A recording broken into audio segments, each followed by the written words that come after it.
infiniment. Merci aussi de m'avoir invité pour ce temps de culte. C'est vrai que je voyage beaucoup, mais une des spécificités que j'ai et pour laquelle j'ai été invitée dans ce culte, c'est que je suis célibataire. Vous savez, quand on dit on est célibataire, l'autre personne vient... on se demande des fois si elle a écouté, et la question qui vient c'est « Que fait votre mari ?» Ou bien dans un mariage, vous êtes là, vous êtes pris au premier rang parce qu'il est en train de se passer, vous versez une larme, puis il y a une main comme ça, condescendante, qui vient sur vos épaules, puis qui vous dit « Mais pleure pas, la prochaine fois, ça sera peut-être toi. » Ou bien ce dialogue avec Dieu, hein, où on voit quelque part, on se dit « Voilà, Dieu nous a donné la sexualité, et puis on parle avec le Seigneur et on dit « Seigneur, je ne pourrais pas l'échanger avec quelque chose d'autre. » Voilà, ça c'est un petit peu des stéréotypes du célibat. Et ça fait maintenant ça fait 28 ans en fait que je suis dans le ministère et j'ai rencontré vraiment des gens du monde entier. Et dans le monde entier, le célibat est souvent une problématique. Et donc une partie de mon travail, c'est auprès des soignants. Une partie de mon travail est auprès des femmes et une partie de mon travail se trouve être auprès des célibataires parce que je suis les trois. Je suis infirmière, je suis une femme et je suis célibataire.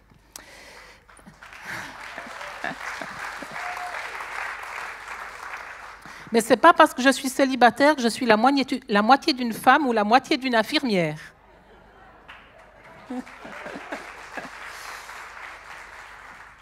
J'avais à cœur ce matin de vous parler un petit peu des croyances profondes qu'il y a derrière le célibat, de manière générale, et des personnes seules.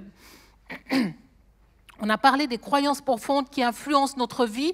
On en a entendu parler dans le cadre de Zotso tout à l'heure.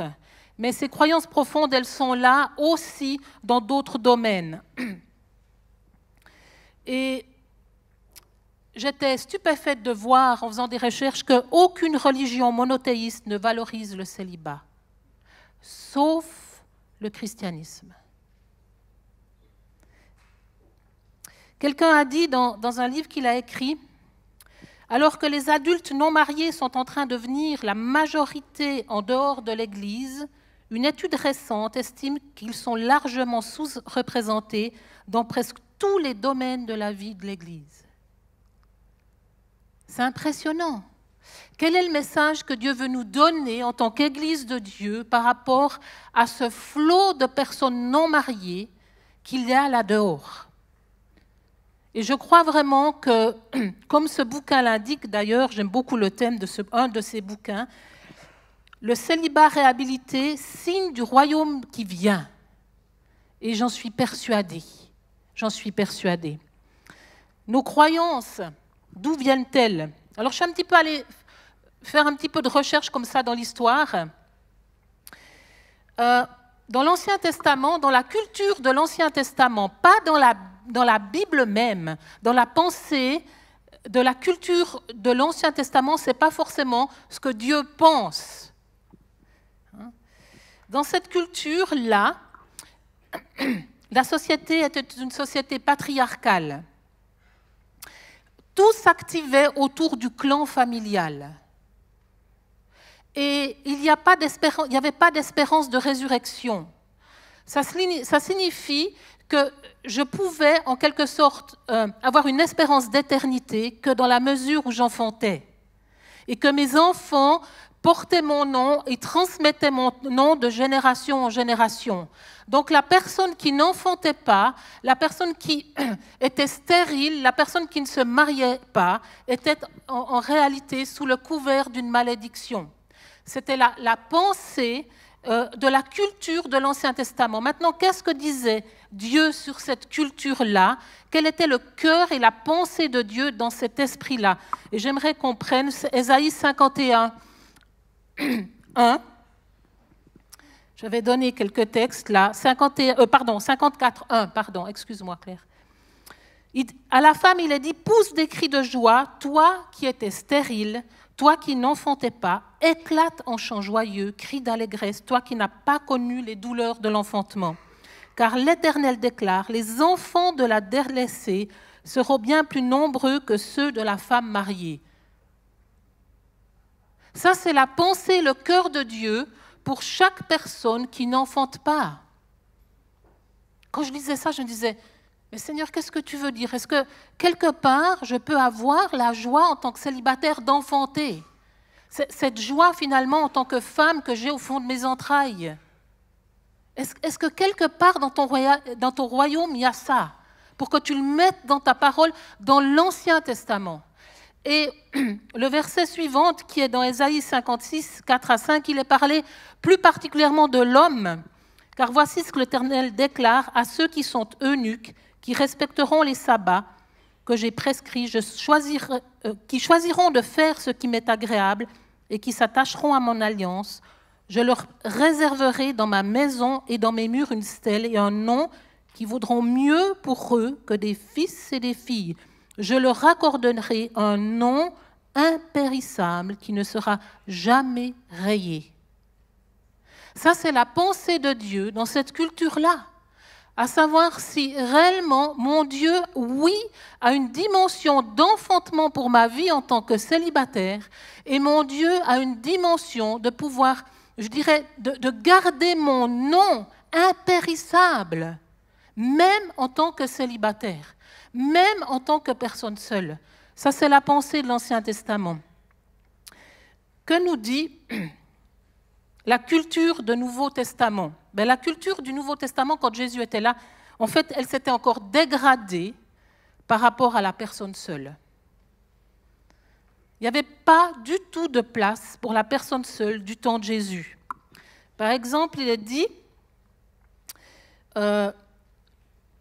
donc la Mishnah, la vision rabbinique au temps de Jésus disait « Tout homme qui n'a pas une femme n'est pas un homme ». C'est fort, hein?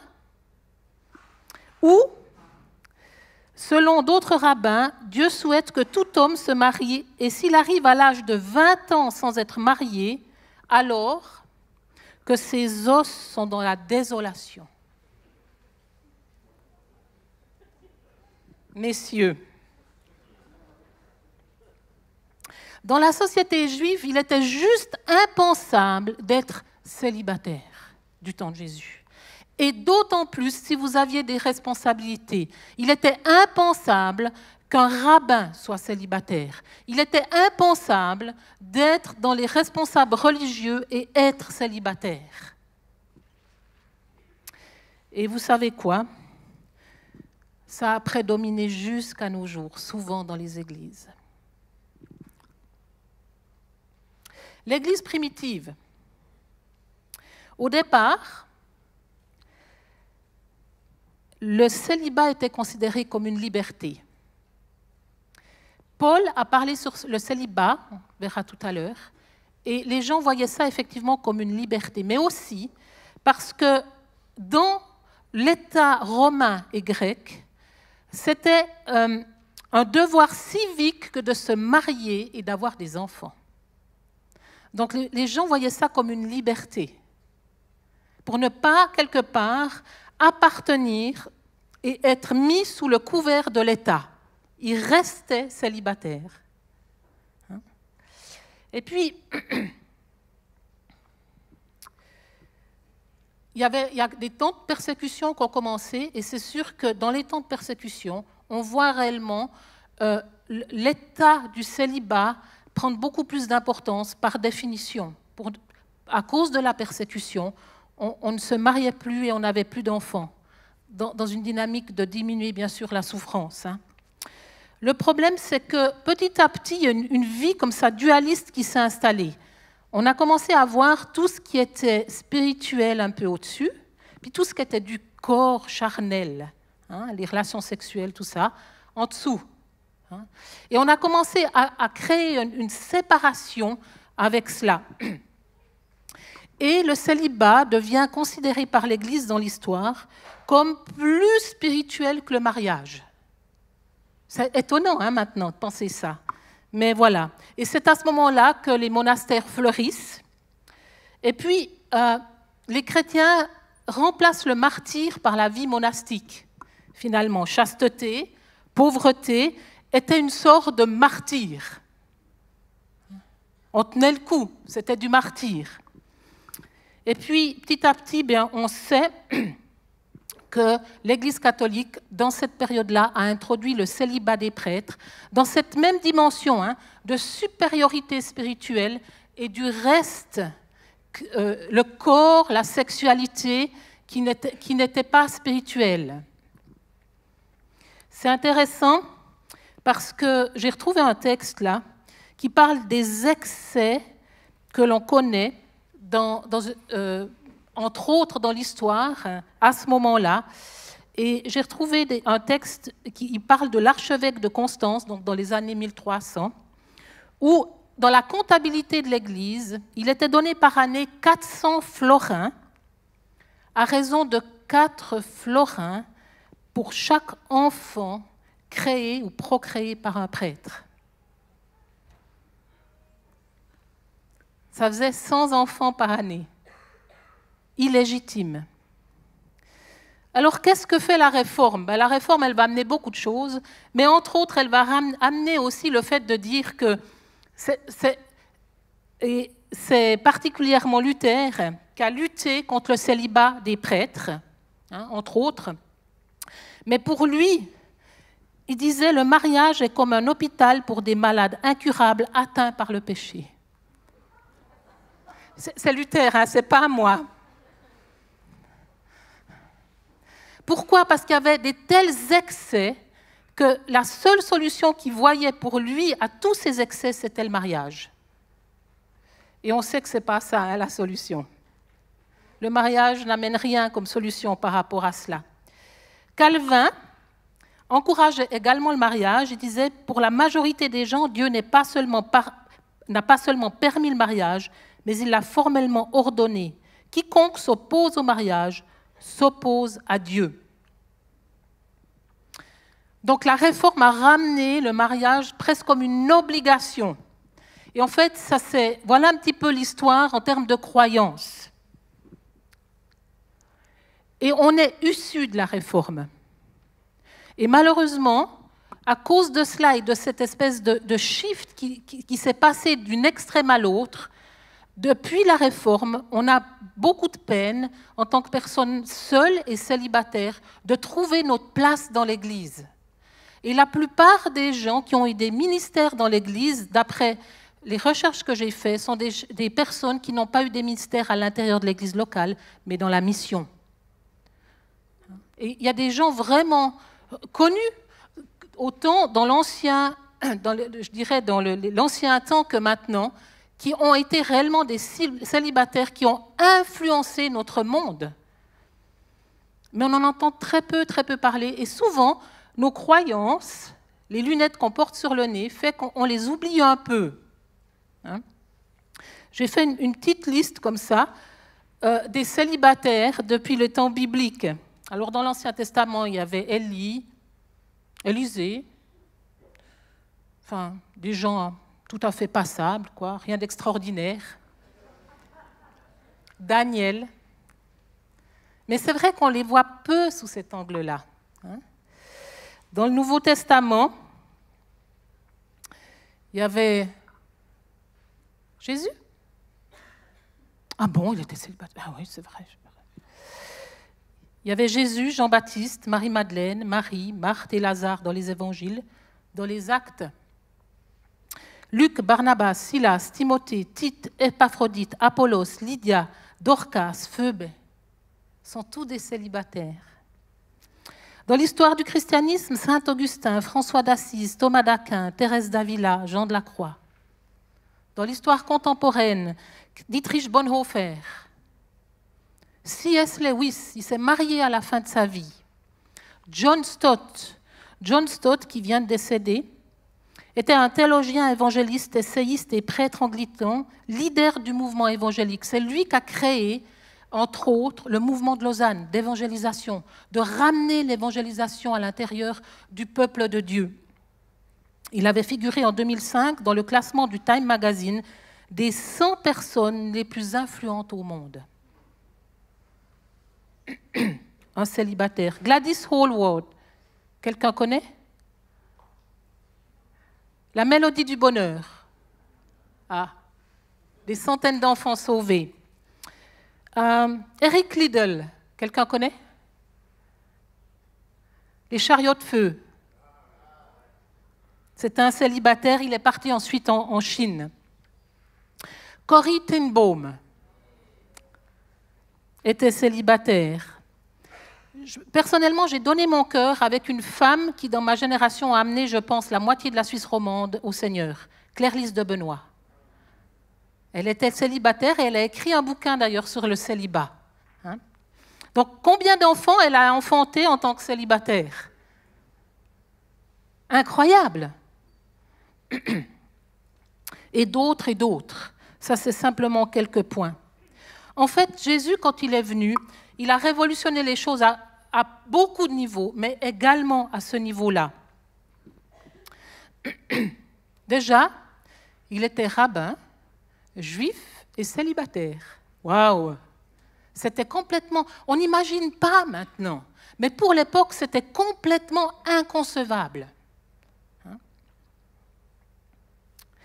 Et puis, il enseigne que les liens matrimoniaux ne sont pas éternels. Ça, on n'aime pas trop. Il le dit dans Matthieu, que les hommes et les femmes, quand ils seront ressuscités, ne se marieront plus. En fait, c'est génial parce qu'en tant que célibataire, on se prépare pour l'éternité. Ça sera une autre chose pour vous marier. Hein? Ça sera taf là-haut. Hein? Non, ça c'est ma vision du monde. Hein? Et puis aussi, il introduit la résurrection, bien sûr. Il introduit la résurrection, c'est-à-dire que mon nom, ce que je vais faire, et la dimension du royaume se continuera jusque dans l'éternité. Et ce qui se passe ici-bas va aller jusque dans l'éternité. Et il introduit cette notion absolument géniale et par-dessus toute chose, c'est que je suis capable d'enfanter en tant que célibataire.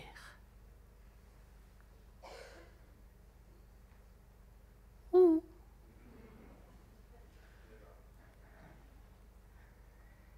Un jour, je disais à une de mes amies,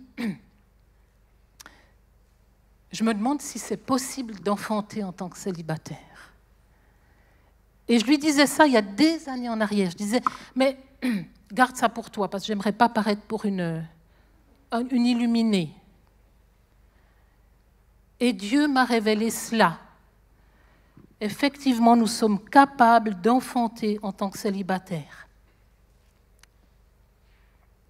Et Jésus va mettre la dimension des personnes non mariées dans une dimension de statut social qui n'existait pas du tout à l'époque. Il va ramener les personnes célibataires dans cette dimension du statut social, d'appartenance au corps, d'une manière extraordinaire. Et oui, il va permettre que nous puissions enfanter, mais pas physiquement, vous m'avez compris, mais spirituellement. Et ma question ce matin, c'est quels sont vos enfants spirituels?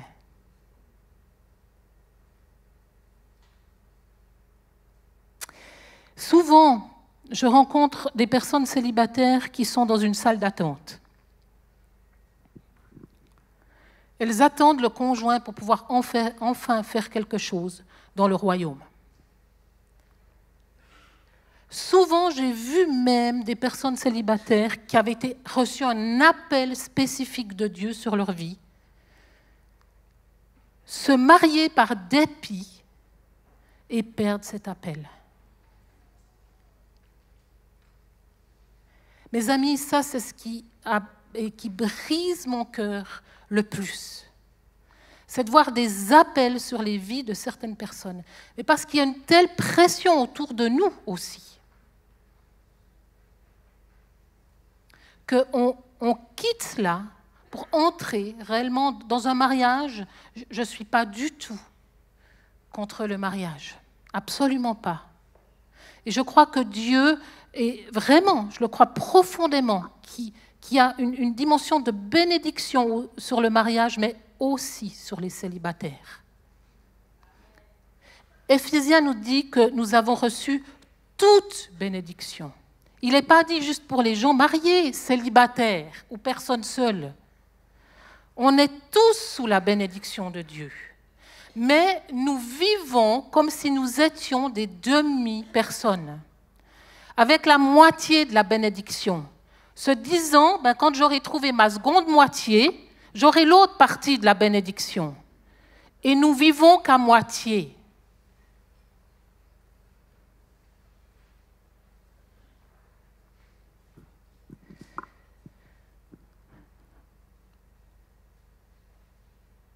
Quel est votre appel? Qu'est-ce que Dieu a déposé sur votre vie? Peut-être que vous ne le savez même pas, parce que vous attendez l'autre personne.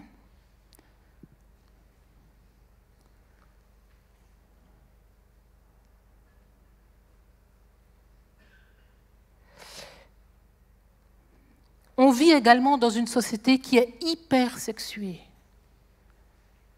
Et c'est vrai, Paul dit dans les textes, entre autres dans Corinthiens, je ne sais pas si on peut voir, j'avais donné un Corinthiens 7, merci, ces textes de Paul.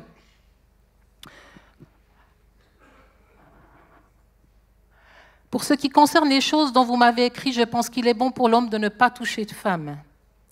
Mais il écrit ça, il fait tout un plaidoyer auparavant pour être réellement contre la débauche sexuelle. Et ensuite, il dit cela. Et les versets suivants, j'aimerais aussi 7 à 9. Je voudrais que tous les hommes fussent comme moi, mais chacun tient de Dieu un don particulier, l'un d'une manière, l'autre d'une autre. À ceux qui ne sont pas mariés et aux veuves, je dis qu'il leur est bon de rester comme moi, mais s'ils manquent de continence, qu'ils se marient, car il vaut mieux se marier que de brûler. C'est ce qu'on voit au travers de l'histoire de la prêtrise au niveau catholique. Hein. Là, on voit ce texte se passer.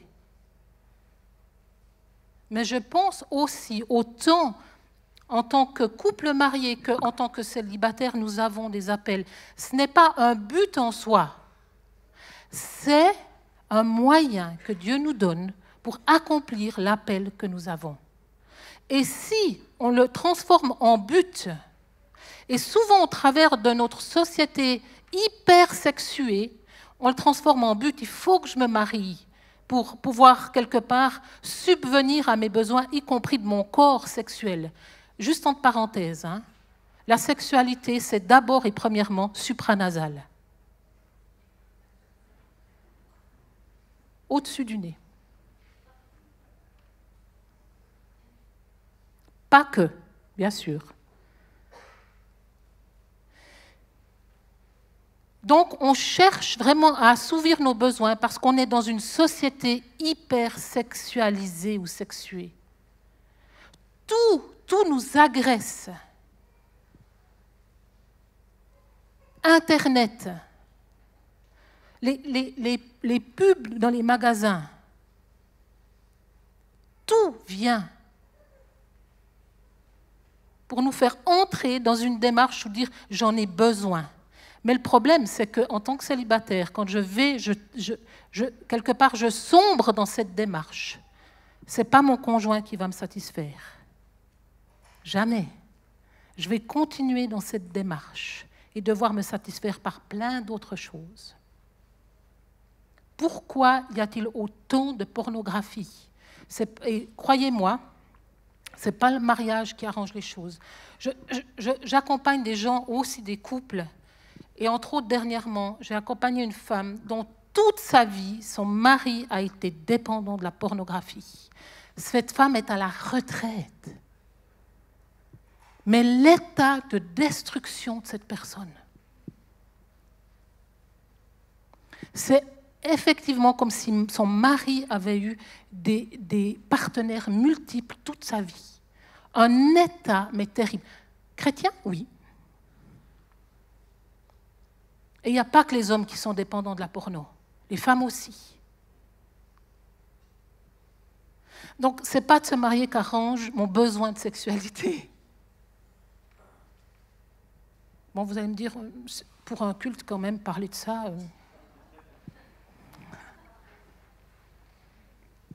En plus, une célibataire. Oh. Mes amis, on a des appels qui correspondent à nos vies, à ce que Dieu veut nous donner. Le célibat ou le mariage est un moyen, ce n'est pas un but.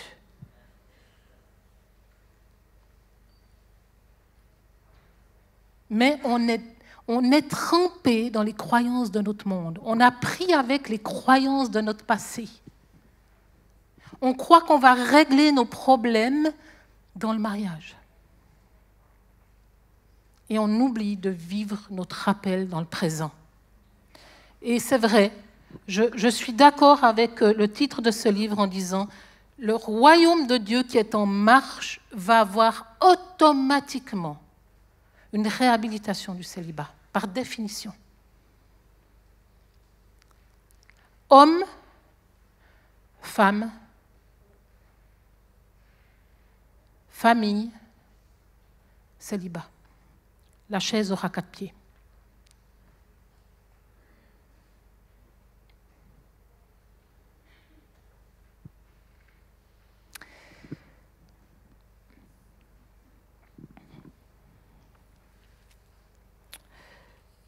L'exemple de Paul, bien sûr, est un exemple aussi que la Bible nous donne du célibat.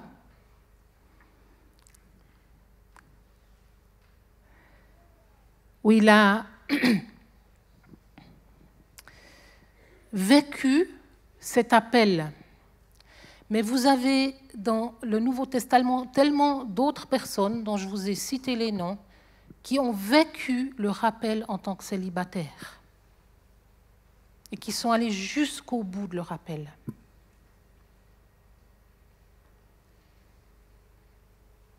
Quel est votre appel ? Personne non mariée au milieu de nous.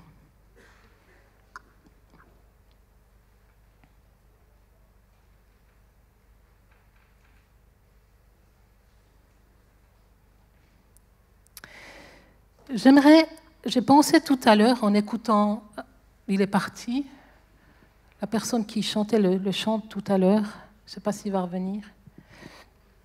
J'écoutais ces paroles et je me disais, ok, c'est des paroles qu'on peut prendre pour tous. Mais j'avais à cœur vraiment, je ne sais pas s'il reviendra, si vous réentendez ce chant, vous puissiez, personne seule, le prendre pour vous. Il revient, voilà. Mince, il était juste sorti à ce point, je suis désolée. Est-ce que j'ose te demander de rechanter ce chant? Ok. Et j'aimerais vous demander, personne qui est seule parmi nous et qui avait envie de dire « Oui Seigneur, je veux me mettre en mouvement, non pas à chercher un conjoint actuellement, si je suis seule actuellement, mais pour répondre à l'appel que tu as sur ma vie. » Et j'aimerais que vous puissiez, ces personnes-là, je vais prier, puis ensuite je veux simplement te redonner la parole ou le chant, pour que vous puissiez vraiment vous emparer de ce qu'il dit dans ces paroles. C'est tellement waouh! Et je vous encouragerai à le faire. Donc pour les personnes qui ont envie maintenant, j'aimerais simplement vous demander de vous lever, personnes seules, qui vivez seules, et dire oui, je veux répondre à ton appel, Seigneur. Je veux répondre à ton appel, je veux répondre à ce que tu as sur ma vie aujourd'hui. Remplis-moi, touche-moi, je vais prier pour vous et ensuite je passerai la parole. Seigneur, merci pour les personnes qui se sont levées pour toi. Seigneur, c'est peut-être un appel qu'elles ont reçu il y a longtemps. C'est peut-être quelque chose qu'elles n'ont peut-être même pas encore pensé. Mais Seigneur, merci parce que tu es fidèle à leur égard et que tu descends maintenant sur leur vie et tu les remplis de ta personne, de ton esprit. Et Seigneur, tu parles à leur cœur. Tu es un Dieu extraordinaire. Et ces personnes, Seigneur, sont tes frères, tes sœurs. Et Seigneur, tu veux collaborer avec eux pour l'avancement de ton royaume. C'est vraiment la pensée que j'ai maintenant. Dieu veut collaborer avec vous pour l'avancement de son royaume. Vous serez peut-être étonnés de voir ce qu'il va faire en collaboration avec vous. Seigneur, merci. Merci de ce que tu connais le cœur de chacun. Et merci parce que tu remplis leur cœur de tes desseins, de cet appel, de ta volonté, de cette marque, de ton sceau, du fait que oui, elles sont entièrement et pleinement bénies par toi. Dans le nom de Jésus. Amen.